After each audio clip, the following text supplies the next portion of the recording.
السلام عليكم ورحمة الله وبركاته. النهاردة معلومة كتير على اليوتيوب ما قالوهاش، والنهاردة هعرفك ازاي تشتري العصافير بتاعتك من غير ما ينضحك عليك، والعصافير بتاعتك تشتغل أول ما تجيب. ماشي، تابع معايا. في ناس ياما بتشتري العصافير وبتقع في مشكلة إن العصفور بيكونوا ساعات دكرين أو نتايتين، هما مبيكونوش عارفين. يعدي شهور، يعدي 7 شهور، يعدي سنة، وفي الآخر يعرفوا اللي دول الدكرين بعد ما يروحوا بتاع العصافير. تمام. بتاع العصافير يديلهم نتاية بما يرضي الله، يا إما بقى يديهم دكر تاني وانت مش عارف طبعا. فانت بتاخد منه ثقة وتحط مع الفرد التاني على ان هما يشتغلوا وما يشتغلوش برضه. فانا اقول لك حاجة، لازم انت طالما داخل موضوع العصافير، لازم لازم تعرف الذكر من النتاية قبل ما تروح اصلا محل العصافير، يعني قبل ما تروح محل العصافير. تمام. لازم تعرف الذكر من النتاية، وما تاخدش كلمة اي حد ثقة. اي حد في محلات في الاسواق بتاعت العصافير بلاش تشتري. لو انت مبتدئ ما تشتريش من سوق. تمام. طب انا لو فاهم في العصافير يبقى تشتري من السوق عادي. لكن لو انت مبتدئ اشتري من محلات عصافير، لا، عشان لو العصفور في اي حاجة تقدر ترجع المكان، يترجع العصفور. ماشي، يا اما يبدلك العصفور. ادي نقطة. يبقى لازم عشان العصافير بتاعتك اول ما تجيبها تشتغل عندك تعرف الذكر من النتاية. تمام. عشان ما تقعش في النقطة دي. طب انت مبتدئ ومش هتعرف تميز ما بين الذكر والنتاية، مع ان تمييز الذكر من النتاية سهل. تعمل ايه؟ اقول هتقول بتاع العصافير، هتشتري جوز عصافير بالبيض بتاعهم او بالزغاليل بتاعته، يستحسن بالزغاليل بتاعته. تمام. طب هتقولي ليه؟ ده انا عايزهم يفرقوا عندي اول بيض. اقول لك طالما انت مبتدئ هات الحاجة دي وتعلم فيها تكون شغال. لو انت هتزهق بسرعة من العصافير وكده، فلازم تجيب حاجة شغالة. او لو انت مش عايز حاجة شغالة وحاسة ان هي غالية عليك، مع انها ممكن تبقى غالية عن التاني اللي مش شغال 10 او 20 جنيه، مش حوار. فانت تعمل ايه لو انت مش عايزهم شغالين؟ هتقعد تتعلم ازاي تعرف الذكر من النتاية قبل ما تشتري. تمام. طب عرفنا الذكر من النتاية كده، انت ضمنت ان الجزء اول ما تشتريهم بالمواصفات اللي هقولك عليها هيشتغلوا عندك على طول. طب ايه هي المواصفات؟ المواصفات كالآتي: اللي انت تختار عصفور يكون نشط، يكون بيتحرك على طول، ما يكونش خملان. تمام. طب احنا عرفنا نختار العصفور ده وعارفين الحتة دي. هتختار بقى، هتشوف بقى انت بتعرف الذكر من النتاية ولا لا. طب ما بعرفش، عرف. او الذكر بيكون الكير بتاعه لونه ازرق او بنفسجي. انا قلتها في كذا فيديو وبعيدها لان دي مشكلة عدت عليا يعني، وكنت زهقان وخايف من تربية العصافير وانا مبتدئ. عشان كنت بقع في الحتة دي، كنت ناعم اللي انا مش عارف الذكر من النتاية.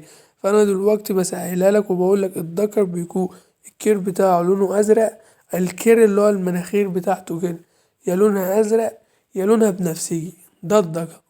طب وفي حاجة كمان، عشان تعرف ان الذكر ده جاهز للتزاوج وهيشتغل عندك، بص حوالين عينيه، لو لقيت دايرة بيضة كده الذكر ده هيشتغل عندك. نيجوا بقى للنتاية. النتاية بيكون الكير بتاعها أو المناخير بتاعتها لونها بالأبيض أو البني بدرجاته. يبقى الذكر اللونين البنفسجي والأزرق. النتاية لونين برضه، الأبيض والبني. طب والعين برضو، العين نفس الذكر لازم أن تكون في دايرة كده بيضة حوالين العين نني. تمام. طب ليه كده؟ تبقى هي جاهزة للتزاوج وشغالة، تشتري على طول. أول ما قلت لك المواصفات دي عملت بيها وجبت الجوز بنفس اللي أنا بقولك عليه وحطيتهم مع بعض الأول. لو هتشتروهم مع بعض يكونوا مثلا هتشتري فرد وفرد، يبقى تحط الذكر الأول في الغفص وبعد كده تحط النتاية.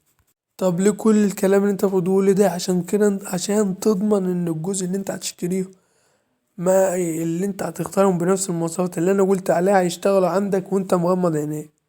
تمام. وبرضه لازم تاخد بالك، لازم تجهز المكان ده اهم حاجة. يعني هتجيب الجوز بنفس المواصفات اللي قلتلك عليها، لكن المكان فيه دوشة وجالك ليهم اللي هو كل واحد كل شوية حد يمد ايده على العصافير أو يفتح القفص عليهم، فده برضه هيسبب قلق. هيحصل ايه بقى؟ هيحصل له العصافير مش هتاخد بعضيها. فانت حاول تجهز مكان ثابت للقفص اللي انت هتجيب فيه العصافير، تحط القفص في المكان ما تحركهوش بس، وتسيب جواه العصافير بنفس المواصفات اللي قلتلك عليها، وبإذن الله هيشتغلوا. أما تجهيز القفص لو هما لسه جوز وما خدوش بقى، فأنت لازم تحط أكلة واحدة ليهم، تمام. والمسقة بتاعتهم طبعا بتتحط وكل يوم بتتغسل مع تغيير الأكل وتنظيف القشر من الأكل، لأن برضه الجو ممكن يعني يسبب لهم اللي هما جعانين مش هياخدوا بقى. فانت لازم تاخد بالك ان ساعات الاكالة بتاعت العصافير بيكون فيها ايش وانت مفكره اكل. فانت اول باول باستمرار كده تنفض الاكل اللي فيه وتنفخه، او تحطه في مكنة تنظيف العيش، وتحط اكل جديد للعصافير وتقدم لهم الاكل. ويستحسن تقدم مستنبت مع الاكل، وتنوع لهم في الاكل في الفترة دي لو انت عايزهم يكونوا بصحة حلوة وياخدوا بعض، تمام. طب انت مبتدئ وحيران انت تشتري ايه من العصافير؟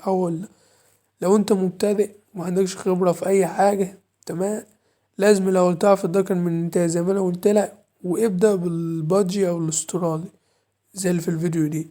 لازم تبدأ بالبادجي او الاسترالي. انا بحبهم، يعني انا مربيهم.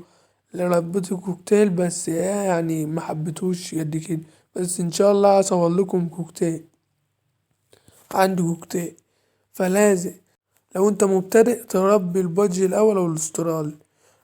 طب ليه؟ لان الكوكتيل بيكون صعب في التفريغ بتاعه والمعاملة بتاعته، فانت هتجيب الاسترالي رخيص على قد ايديه، هتتعلم فيه الاول وبعد كده تخش بقى بالحاجات اللي انت بتحبها.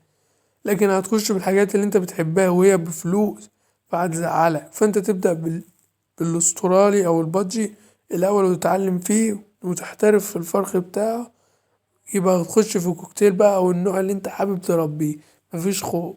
لكن ما تجازفش وتدخل النوع اللي انت نفسك فيه وانت لسه ما تعرفش اي حاجة في العصافير. فلازم مش عشان معلومتين عرفتهم يبقى خلاص، لا، لازم ان انت اللي تعمل الحاجة دي بايدك. لازم ان العصافير تطلع عندك وانت اللي تبقى مباشر العملية، وتبص العصفور ده هزلان، العصفور ده خملان، ده تعبان، عارف العلاجات. يبقى عرفت تفرغ جامد وعرفت تفهم في كل حاجة، يبقى تبدأ بقى في الحاجة اللي انت بتحبها. بس الأول تتعلم في البادجي أو الأسترالي. انا ما بقللش من الأسترالي أو البادجي. الأسترالي والبادجي فيهم مستويات عالية وبتوصل بمبالغ كبيرة. فعشان الناس بس ما تفكرش البادجي أو الأسترالي، ما هو البادجي هو الأسترالي، بس أنا ما بقللش منه في الكلام. يعني أنا بقول اللي هو هتبدأ بيه بالمستويات الضعيفة فيه، يعني في سعرها رخيص. لكن لو هتبدأ بمستويات جامدة فلازم تتعلم في البادجي. فانت لو عملت بالنقط اللي انا قلتها لك في اول الفيديو دي، فانت كده هتستفاد باللي انت مش هينضحك عليك في العصافير.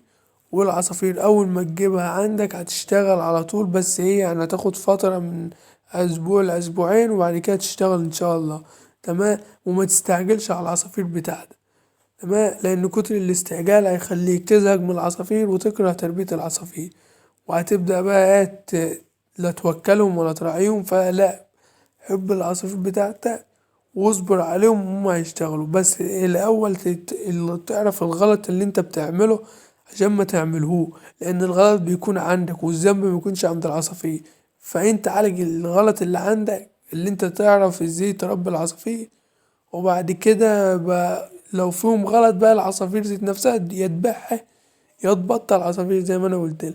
لكن انت تتعلم ازاي تعرف الذكر من النتاية والحاجات اللي انا قلتلك عليها دي عشان ما يحصلش مشاكل معاك. بس كده، متنساش تتابعني، كده هفيدك. سلام.